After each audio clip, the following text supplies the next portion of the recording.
This video, we're going to take a quick look at the top 25 head coaches in college football today. And I know there are going to be some names on here that probably have a little bit of controversy around them, but that's okay. This is my top 25 college head coaches right now in 2024. Number 25, Greg Schiano. Now, earlier, probably around 2010, he'd be a lot higher. He was at Rutgers for one stint, had a lot of success, went to the NFL, flamed out there, and ended up back at Rutgers. Got him to a bowl game this past year. And to get Rutgers to a bowl game like he has, to resurrect that program, it really shows a whole lot. And, of course, you had the debacle at Tennessee, how they absolutely went insane and made sure that he wasn't hired. But Greg Schiano, number 25. Gus Malzahn at number 24. Now, of course, he was at Auburn for a long time, beat Nick Saban a couple times, which got him paid at Auburn. And, of course, he held on there for about 10 years.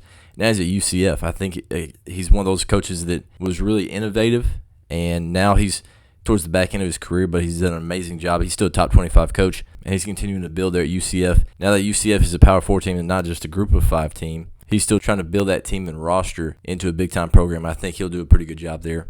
At number 23, Mike Gundy. Now, he could be a lot higher. Just his consistency and how long he's been at Oklahoma State has been unreal. Got to the Big 12 championship game this past year. Got absolutely obliterated, but he still got there. I mean, they beat Oklahoma this past year when there was absolutely nothing expected of him. So, Oklahoma State, and they've evolved. When he was first there, they thought that he was just an offensive guy. Now their defense is doing really well, and the offense has changed through the years, and it's a little bit more run-heavy than what it was earlier in his career and his time at Oklahoma State. So Mike Gundy at number 23. At number 22, we got Chip Kelly. Now, of course, Chip Kelly, earlier in his career, obviously would be a lot higher when he was at Oregon. Had some really high-flying offenses, got to the national championship game, lost to Cam Newton in Auburn. Then went to the NFL, had a few different stops. He's with the Niners, he's with the Eagles, and obviously he's a little bit upset with the college game right now. According to reports, try to get some offensive coordinator jobs in the NFL, but no telling how long he's going to stay in college football, but he's still a top 25 coach, number 22, and he's the head coach of UCLA at the present moment. And he's done, I think, an underrated job there. Now, of course, they haven't had the breakthrough season like I'm sure they would hope that they would have with Chip Kelly as their head coach, but he's done a really good job, and it's a solid program as they head into the Big Ten. At number 21, we've got Mark Stoops. Mark Stoops' name comes up for all the big-time jobs because he's a really good coach, and just the name recognition of Stoops is a really big thing, but he's done an amazing job there at Kentucky. There's not many people that can go in Kentucky and have the type of consistency that he has against the big boys in the SEC. Even though the East has been down for a couple of years, he's still done a really solid job there at Kentucky. The number 20 coach in the country. This is going to possibly shock some of you. You may not even know who he is. Dave Doeren from NC State. Now, definitely not the biggest name or the guy with the most publicity or the name for all the jobs, but Dave Doeren has done an amazing job at NC State.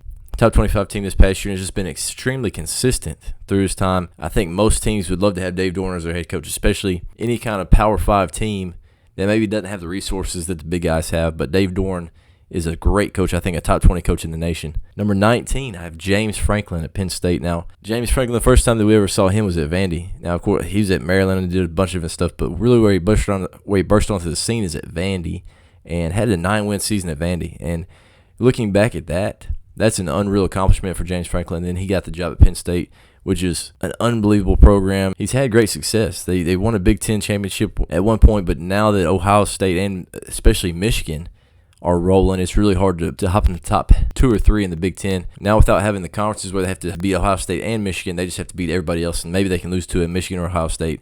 And if they're second in the conference, they can still get to that Big Ten championship. But I think James Franklin is one of those guys. He's a top 20 coach. He just hasn't quite got over the hump as far as big wins other than that year they won the Big Ten. He's going to have to get some big wins here soon because that Big Ten is about to get loaded with Oregon, Washington, USC coming into it. At number 18 is Kirk Ferentz. Now, this goes back to, again, the longevity and consistency at Iowa. Their offense was the worst offense in the country, so that's obviously an issue that he's trying to solve. I think he's been really stubborn with that, but even though they had the worst offense in the country, their defense was so good that they still got to the Big Ten championship. Now, we all know that the Big Ten West was really bad, but to have the consistency to win like they have has been really impressive, and he's a top 20 coach easily. He's number 18 for us. Going to have to adjust. Now, with these teams coming in from the Pac-12, they're going to take a step down the rung of the ladder unless they can get that offense figured out. But Kirk Ferentz, I think, based on his track record, will find a way to win and put Iowa in a good position in the new Big Ten. The number 17 coach doesn't have nearly the accolades of Kirk Ferentz or James Franklin, but it's Marcus Freeman. I think Marcus Freeman is a special coach. Obviously, he's at Notre Dame. Just finished his second season as the head coach. A defensive-minded guy who can recruit. They had 2 solid seasons. Now, last year they ended up as a top 10 team with 10 wins, 9 wins in the regular season. And I would say most times if Notre Dame was saying that they're going to have a 10-win regular season, they're going to be happy with it. And I think Marcus Freeman is just now tapping the potential that he has as a head coach, and he's going to do nothing but get better as far as a recruiter, as far as a leader. And he's stacking some good coaches around him as well. Getting a new offensive coordinator in from LSU that can do big things for him. Hopefully make their offense more consistent than it was last year. So Marcus Freeman, number 17. Number 16, I have Dan Lanning. And this might be a little bit too low. Again, this is only finishing his second season as a head coach. He was at Georgia before that as the defensive coordinator. Should have won the Broyles Award about 3 or 4 years back. But Dan Lanning is an unbelievable recruiter. He's a guy. He instills confidence in his team. He's gotten 2 really good offensive coordinators in there with him as well. One ended up being the head coach of Arizona State. Now, of course, Will Stein is there, and he's a defensive-minded guy. So he's going to let those guys roll on that offense, and that's what they've been doing. And then he is able to focus on the defense and absolutely lock down recruiting. That's what he's done. Amazing job so far by Dan Lanning. I mean, to only have 2 years of experience, I've still got him at number 16, so that shows a ton of respect. And he'll probably climb that list in the coming years. Kicking off top 15, my big guy that some of you guys roll your eyes at, but number 15 coach, I've got Hugh Freeze. This might be a bias by me just because I played for the guy. Of course, he's had his off-field things, but that really doesn't matter too much. He's a great recruiter. And he beat Nick Saban a couple times when he was at Ole Miss, and I think he's going to end up getting Auburn back where they need to be. I mean, they had a top 10 recruiting class, just high school guys, and I'm sure they'll fill some needs through the portal. But he's going to increase that roster, and they obviously gave Georgia, they gave Alabama a run for money this year, and those are 2 teams that played for the SEC championship and were head and shoulders above everybody else in that conference. I believe in Hugh Freeze. I think he's top 15 coach, and he's going to get Auburn back where they need to be, especially roster-wise. And then obviously the turnover with his coaching staff is kind of odd, but I think he had to go quickly and get some of those hires. And now you look at the defensive staff with DJ Durkin and Charles Kelly. Those are 2 really good defensive minds. And then Coach Freeze is going to come back. He's going to call the offense while Nix is the offensive coordinator on paper just so they can get him there and help with recruiting. He's an unbelievable recruiter. So got Hugh Freeze, number 15. Number 14, I've got Luke Fickell. This was his first year at Wisconsin. Only won 7 games in his first year at Wisconsin, but of course his time at Cincinnati really showed up. Got Cincinnati the only Group of 5 team to go to the playoffs. Now, of course, they went and saw Alabama, got absolutely obliterated. But Luke Fickell, great coach, number 14 in the nation. I think he has a good chance to climb. Of course, that Big Ten is absolutely loaded with coaches, and Luke Fickell at Wisconsin, I think they're going to be a tough out. At number 13, this one's going to be one that everybody kind of thinks is crazy, possibly, but I think he's a hell of a coach, and that's Matt Rule at number 13. He's at Nebraska right now. He'd been at Temple, turned that program around. He was at Baylor and had a lot of success, and of course, when he left, Dave Aranda comes in, and he had some success off the heels of Matt Rule. And now Matt Rule's back in Nebraska. He had an experiment there in the NFL, didn't quite work out. Now he's back at the college game where he's probably a little more comfortable. And at a place like Nebraska, Matt Rule's a perfect fit. He's going to build that thing from the inside out. He's going to win the line of scrimmage. He's going to create toughness. And I believe Matt Rule is a heck of a coach, and he's nearly a top 10 coach. And if he can get Nebraska relevant, he'll easily hop into the top 10 because that's a hard job to win at. I think a lot of good coaches have gone on there and seen how difficult it is. And Matt Rule, I think, is about as good as they're going to be able to find for that culture in Nebraska. At number 12, I've got Lane Kiffin. And what he's done at Ole Miss, recruiting through the portal and just the swagger that people have at Ole Miss has been unbelievable. To win 11 games at Ole Miss and still be building is really impressive. And, of course, that SEC is going to get nothing but harder. And everybody's going to have kind of a target on their back. They're going to think they're a top 10 team possibly, maybe even top 5 to start the season. So Ole Miss is rolling. Lane Kiffin is a top 15 coach. He's at number 12. And if he could ever get over the hump and beat Georgia and Alabama this next year with the SEC, maybe at Texas, maybe in Oklahoma, that's when he'll vault himself in the top 10. But he's got to win a couple of those big games. Number 11 is Lance Leipold. Just outside the top 10 is a Kansas head coach. So Kansas has nearly a top 10 head coach. The way that he's been able to turn that program around and be consistent over the past 3 years, getting to bowl games, winning games they shouldn't have, and just increasing that talent roster shows that Lance Leipold is an unbelievable coach. And Leipold was a Wisconsin Whitewater guy. Now, everybody that really follows college football knows that Wisconsin Whitewater, when he was a head coach, was an absolute powerhouse in Division III. Won a ton of games, won some championships, all that. Now, he went to Buffalo for about 5 years. Now he's at Kansas. So he's won at some remote places. Now, Kansas has consistently been a hard place to win at, but Lance Leipold over the past 3 seasons hasn't just had the greatest record, but as far as Kansas is concerned, they've got them absolutely turned around. Went from 2-10, 6-7 his second year, now 9-4 in his third year with a backup quarterback. Is no easy feat at Kansas. To me, shows that he's an unbelievable coach, number 11 in the country in college football right now. Number 10 head coach in college football. So we're in the top 10. And I believe Mike Norvell is a top 10 coach now. After what he did at Memphis, Memphis was probably one of the most physical teams. He came into Memphis at a really good time, right after they had a really good season, and he did nothing but make them more physical, more disciplined, and a better football team when he left. And then he goes to Florida State. Took him a little bit to get it going, but he rebuilt that roster, and he did some through the transfer portal, got some big pieces through there, and went undefeated through the regular season this past year. Didn't make the playoffs, but Mike Norvell probably was the biggest mover in the coaches' top 25 this year. He's probably right outside the top 25, vaulted himself all the way to the top 10. Mike Norvell has Florida State rolling. I don't see them slowing down anytime soon. They're still doing big things on the recruiting trail. Going to be a big-time player in the ACC as they go forward. Number 9, head coach Steve Sarkisian. Of course, he's had his troubles when he's at USC. He had been a head coach at Washington, then he got fired at USC because of a drinking problem, all those things. Bumped around, was in the NFL for a little bit, came back to Alabama as a coordinator, and then after an unbelievable season in 2020, got the Texas job and has done nothing but build there. Didn't go to the bowl game his first year. Pretty decent team his second year, and then his third year goes to the college football playoffs, so losing one game in the regular season and losing to Washington in a game that came right down to the wire in the semifinals. So Steve Sarkisian, number 9 coach. I think he's a guy that will continue to rise because I think Texas is going to be here to stay as well. So Steve Sarkisian at number 9 as far as head coach of college football. Ryan Day is our number 8 coach, and he's been so close so many times. A couple years ago against Georgia is a field goal away from those guys going and waxing TCU in the national championship game and them being national champions. So Ryan Day has been close. Played for national championships, been to the playoffs multiple times. He's a good coach, and the thing that's most impressive about that is they went from an offensive team when they had C.J. Stroud, obviously. They were thought of as an offensive team. They go and get Jim Knowles. He comes in, and now their defense is what was winning games last year, and now he's going to have to get back on that offensive side, find a way to win. Of course, with the transfer portal class they have coming in, they're going to have a really good chance. But Ryan Day, just based off of his track record of getting to the playoffs, now he's going to have to win some of those games to get a little bit higher in these rankings, and I think he's got a really good chance to do that, and with the way that they recruit, I see him being a top 5 coach probably in the next couple of years. Number 7. This is a coach, and when I say this name, you guys are going to absolutely flip out. Number 7 coach, Lincoln Riley.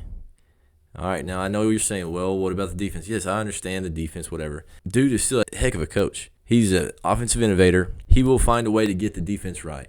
I believe in Lincoln Riley. I think he's a smart enough dude, and he's a good enough coach. He's going to find a way to adjust, kind of like how Ryan Day did.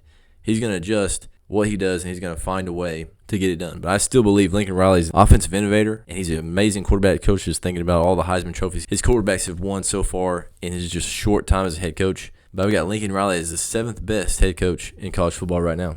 The number 6 head coach is probably the most underrated guy on most people's radars, and that's Kyle Whittingham at Utah. He's been the head coach at Utah since Urban Meyer got out of there.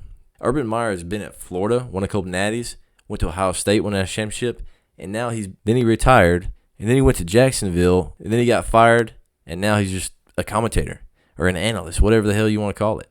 But Kyle Whittingham has this entire time been at Utah, winning football games, putting a great product on the field, and just creating tough teams and being extremely consistent. Kyle Whittingham is the most underrated coach in college football. He's number 6 for us. Now that they're going to the Big 12, he may have a chance to even go higher because I think they got a really good shot to win that conference consistently and be a player in the playoffs just based off their style and the way that they play. So Kyle Whittingham in Utah, I've got him at number 6 in our rankings for head coaches in college football in 2024. Now we're hopping in the top 5. These are the elite of the elite coaches, the guys that nearly every school in the nation would love to have on their bench. And number 5, I've got Chris Kleiman. He's the head coach at Kansas State. Not sure if many of you knew that, but he's a great coach. Won North Dakota State, creates tough teams, won the Big 12 2 years ago, and I think he's another coach just like Kyle Whittingham is going to have a good chance to solidify his team and his program in the new Big 12. I really think that every team in the country would love to have this dude as their head coach, and I think Kansas State is very lucky they've been able to keep him. It'll be interesting to see how long he can stay there, but just based off his track record at North Dakota State, what he's done at Kansas State in a short period of time, how he can build that program, there's not many people that you'd pick over Chris Kleiman if you had your choice of coaches. At number 4 in the nation, I've got Brian Kelly. Of course, he's been at Notre Dame. He's at Cincinnati. Had some unbelievable teams in Cincinnati. Before that, he's at Central Michigan. Had some good teams there where they were pushing for double-digit wins. And before that, he was at Grand Valley, a D2 school in Michigan. Won, I believe, 1 or 2 championships up there. He's nothing but a winner. He's an unbelievable coach. He's won literally everywhere he's been. Won the SEC West his very first year in the SEC. Had a little bit of a step back because the defense wasn't nearly what they hoped it would be. They had to revamp that defensive staff. But I think Brian Kelly, number 4 coach in the nation, and he's going to push LSU into being a playoff contender and an SEC championship contender as well. For number 3, as far as head coaches and just straight ball coaches, this is Kalen DeBoer. I think he's the third best coach in the country and maybe should have a chance to go higher. Only been a head coach in Division I football for, I believe, 4 years. He's a couple at Fresno, a couple at Washington. Took Washington to the national championship, undefeated all the way through until the last game against Michigan. And just when you talk about ball coaches, this guy is a ball coach. Kalen DeBoer is a guy. He won a ton of games at Sioux Falls, an NAIA school. So he's won at every level, and I think he's going to do an amazing job at Alabama. I think I would have had him up here, whether he's at Alabama, whether he's at Washington. It really didn't matter. I thought he was a top 5 coach easily. Now he's moved up, probably bumped up 1 or 2 spots just based off of Nick Saban retiring. I think Alabama lucked out. They've got one of the best coaches in the nation. They're able to convince him to come there and take that job right after Nick Saban. So really big hire there for Alabama. Top 3 coach. Number 3 is Kalen DeBoer. Next 2 guys are no shock now. Number 2, Dabo Swinney, won a couple of national championships. Clemson has fallen off just a little bit. They won't take transfers. They won't delve into the transfer portal at all. So he's kind of sticking to his guns. And I understand that. You've won 2 national championships. You've earned that right to stick to whatever you believe in. But Dabo Swinney is a heck of a coach. Won with a lot of different coordinators. Found a way, even in their down years, to win 9 or 10 games. So I think Dabo is a great coach. Now, of course, he's going to have to continue to change with the times. How Nick Saban was able to just continue to change and evolve through the years. Dabo has kind of stopped evolving, I believe. So he's the number 2 right now. Of course, he's going to have to change something to stay in that position, and they're going to have to win some more games and really compete probably this next year for the ACC championship for him to stay in this as a top 2.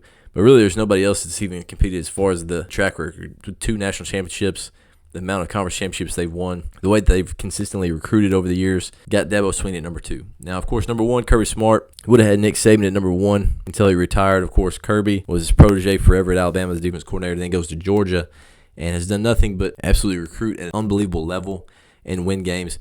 Won 2 national championships back-to-back a couple years ago. Only lost 1 game this past year. Everybody said it was a failure because they didn't win a national championship. They lost 1 game. They might have been the best team in college football last year. If they would have got on the field against Michigan, I don't know if Michigan would have been able to pull it off like they did against Alabama. Kirby Smart, obviously unbelievably consistent, unbelievable winner, created a toughness that Nick Saban has instilled in all his programs, and he's going to do nothing but continue to build because there's no signs of that slowing down at Georgia at all. So Kirby Smart at number 1, that's an easy choice. Not many other coaches that have that drive and that fire still in them after they won those 2 national championships, and the way that he pushes that program is unbelievable. Will he be able to build his resume and his program on par with what Nick Saban did? Possibly, but I think they're going to continue to get harder and harder to win those national championships based off of the long playoff. So it's going to be really hard to match those national championships Nick Saban has right now. But Kirby Smart, best coach in college football easily. If he stepped into any program today, he would turn it around and find a way to win a ton of games. So Kirby Smart, best coach in college football, hands down.